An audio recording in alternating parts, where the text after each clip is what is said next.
Los psiquiatras utilizamos un libro gordo de Petete, ¿se acuerdan del libro gordo de Petete? ¿No?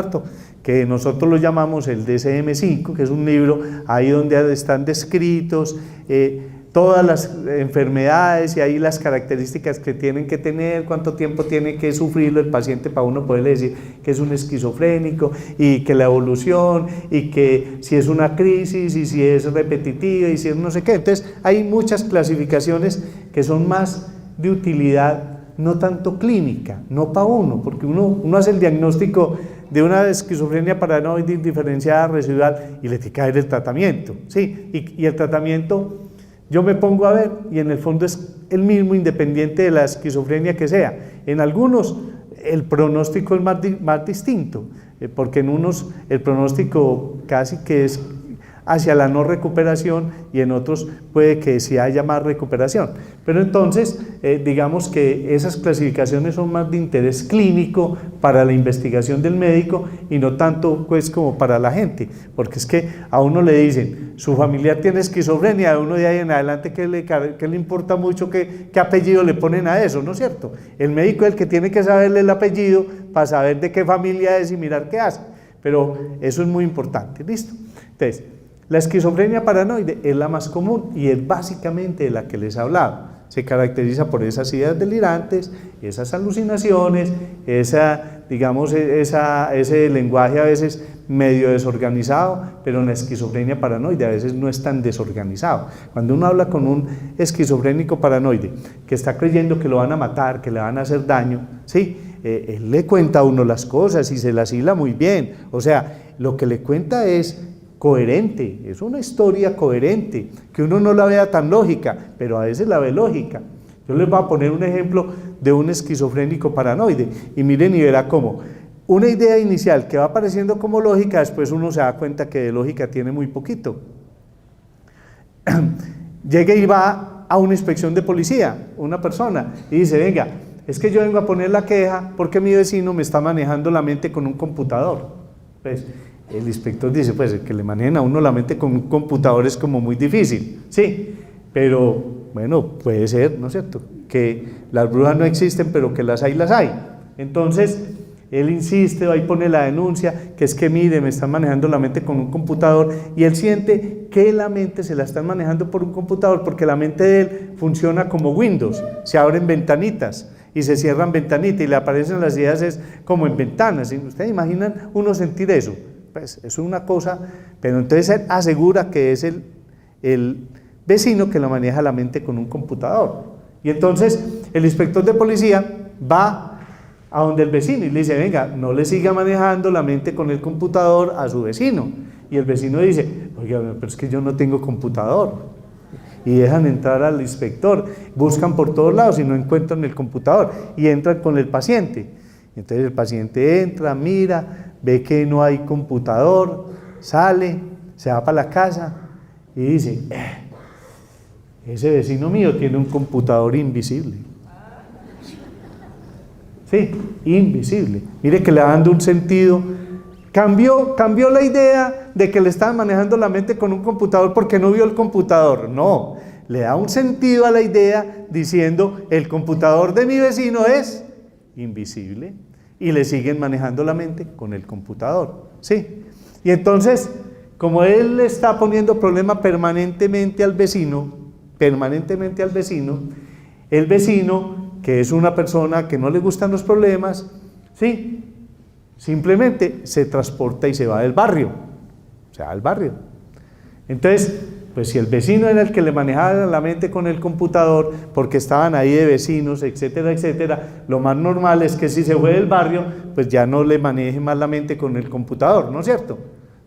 Pero le sigue manejando la mente con el computador. Entonces la persona que piensa que conectó el computador a un satélite. ¿Sí ven? Cómo esa idea delirante no se desaparece, sino que se va desarrollando, ¿sí? Y mire que no cambia con esas actitudes, mire que no hay computador, mire que el vecino es güey, no, eso va. Entonces, esa idea es en el paranoide, sí, pero el paranoide le puede echar a uno un cuento mucho más lógico, y la gente a veces dice, ¿será verdad? ¿Será mentira? Vea, doctor, es que en la casa yo no puedo comer. ¿Y por qué no puede comer? Porque es que en mi casa me quieren envenenar. ¿Y por qué te quieren envenenar? No, me quieren envenenar porque es que como mi mamá está tan viejita y ella tiene unas casas, mis hermanos quieren envenenarme para que a mí no me toque nada de la casa. Y entonces uno a veces dice, ¿será verdad? Pues, ¿qué casos se han visto, ¿no? Harto. Sí, pero venga, ¿y quién te está envenenando? No, pues es mi mamá. Ah, pero ¿cómo así que es la mamá? Sí, ¿y qué te están echando? No, ellas me echan unas gotas que trajeron de no sé dónde y él las ha visto y empieza a desarrollar el cuento y entonces es una cosa como muy lógica que uno después investigando se da cuenta que no es verdad. Y además aparece una voz que le está confirmando, porque la voz le dice, cuando él está bañándose, le dice, allá le están echando el veneno, y él se sale desnudo a mirar a ver si le están echando el veneno, porque la voz le está advirtiendo que le están echando el veneno. Entonces mire cómo se va relacionando la voz con esa idea. Muy bien, entonces esa es la esquizofrenia paranoide.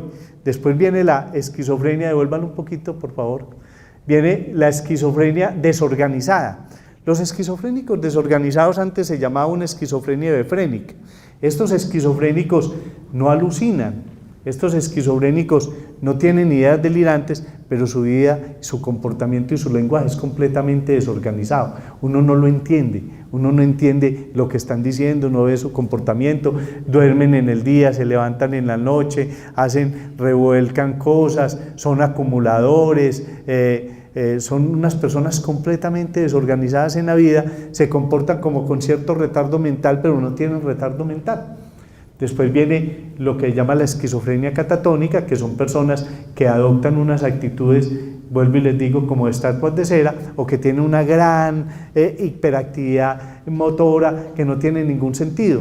Por ejemplo, en Pereira hay un parque donde hay una fuente, y allá había un esquizofrénico catatónico que era característico de Pereira, y se la pasaba todo el día dándole vueltas a esa fuente.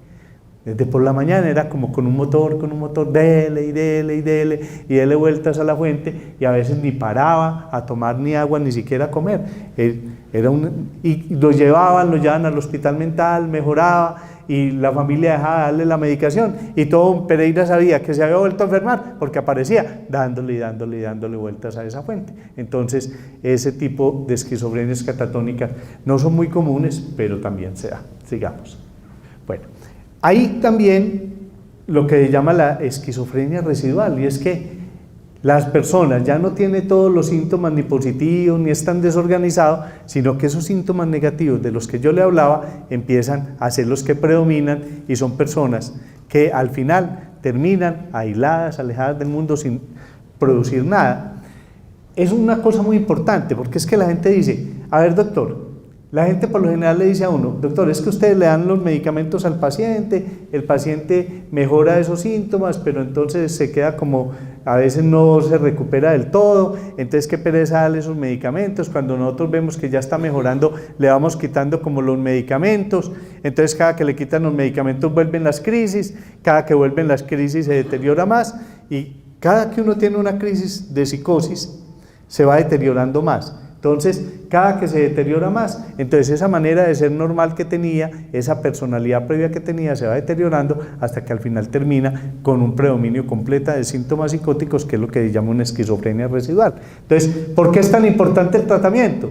Porque si yo trato bien al paciente, si yo le mantengo la medicación, que cuando tiene la crisis son dosis muy altas, pero a medida que va saliendo de la crisis uno le va rebajando la medicación, manteniéndola con una cosa que llamamos dosis de mantenimiento, donde no hay la alucinación, donde no hay el delirio, donde el paciente puede actuar, donde no está dormido todo el día, etcétera, etcétera. Evitamos que llegue a esa esquizofrenia residual, que ya es una esquizofrenia donde finalmente hay un deterioro y la posibilidad de recuperación es muy poquita.